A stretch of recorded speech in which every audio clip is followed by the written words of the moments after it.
தவக்கால சங்கீதங்கள். துன்புறுவோரின் மன்றாட்டு. திருப்பாடல்கள் 102.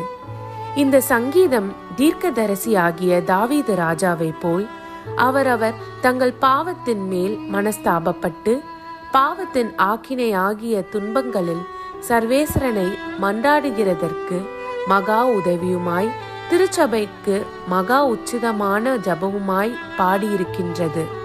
ஆண்டவரே, என் மன்றாட்டை கேட்டருளும். என் அபயக்குரல் உம்மிடம் வருவதாக. நான் இடுக்கணுற்ற நாளிலே உமது முகத்தை மறைக்காதீர். உமது செவியை என் பக்கமாக திருப்பி அருளும். நான் மன்றாடும் நாளில் விரைவாய் எனக்கு பதிலளியும். என் வாழ்நாள்கள் புகையென மறைகின்றன. என் எலும்புகள் தீசூழ என எரிகின்றன. என் இதயம் புல்லை போல தீந்து கருகுகின்றது. என் உணவையும் நான் உண்ண மறந்தேன். என் பெருமூச்சின் பேரொலியால் என் எலும்புகள் சதையோடு ஒட்டி கொண்டன. நான் பாலை நில பறவை போலானேன். பால் நிலத்தின் ஆந்தை போலானேன். நான் தூக்கமின்றி தவிக்கின்றேன். கூரை மேல் தனிமையாயிருக்கும் பறவை போல் ஆனேன். என் எதிரிகள் நாள் முழுதும் என்னை இழுத்துரைக்கின்றனர்.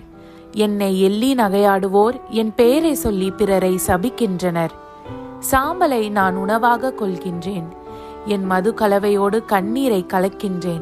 ஏனெனில் உமது சினத்திற்கும் சீற்றத்திற்கும் உள்ளானேன். நீர் என்னை தூக்கி எறிந்து விட்டீர்.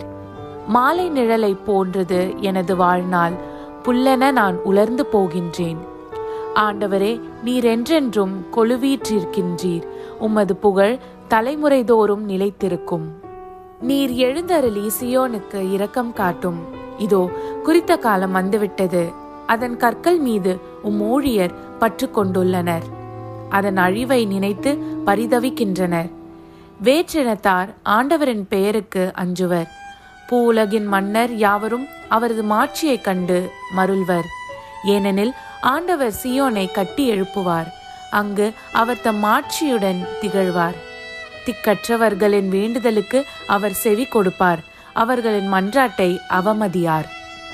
இனி வரவிருக்கும் தலைமுறைக்கென இது எழுதி வைக்கப்படும். படைக்கப்படவிருக்கும் மக்கள் ஆண்டவரை புகழட்டும். ஆண்டவர் தம் மேலுலக திருத்தல நின்று கீழே நோக்கினார். அவர் விண்ணுலகினின்று வையகத்தை கண்ணோக்கினார். அவர் சிறைப்பட்டோரின் புலம்பலுக்கு செவி சாய்ப்பார்.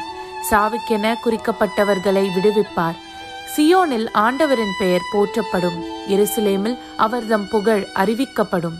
அப்போது மக்களினங்களும் அரசுகளும் ஒன்று திரண்டு ஆண்டவரை வழிபடுவர். நான் உரைத்தது, என் இறைவா, என் வாழ்நாளின் இடையில் என்னை எடுத்து கொள்ளாதேயும். உமது காலம் தலைமுறை தலைமுறையாய் உள்ளதன்றோ? முற்காலத்தில் நீர் பூவுலகுக்கு அடித்தளமிட்டீர். விண்ணுலகம் உமது கைவினை பொருள் அன்றோ? அவையோ அழிந்துவிடும். நீரோ நிலைத்திருப்பீர். அவையெல்லாம் ஆடை போல் பழமையாகும். அவற்றை நீர் உடையென மாற்றுகின்றீர். அவையும் மறைந்து போம். நீரோ மாறாதவர். உமது காலம் முடிவற்றது. அடியாரின் பிள்ளைகள் பாதுகாப்புடன் வாழ்வர். அவர்களின் வழிமரபினர் உமது திருமுன் நிலைத்திருப்பர்.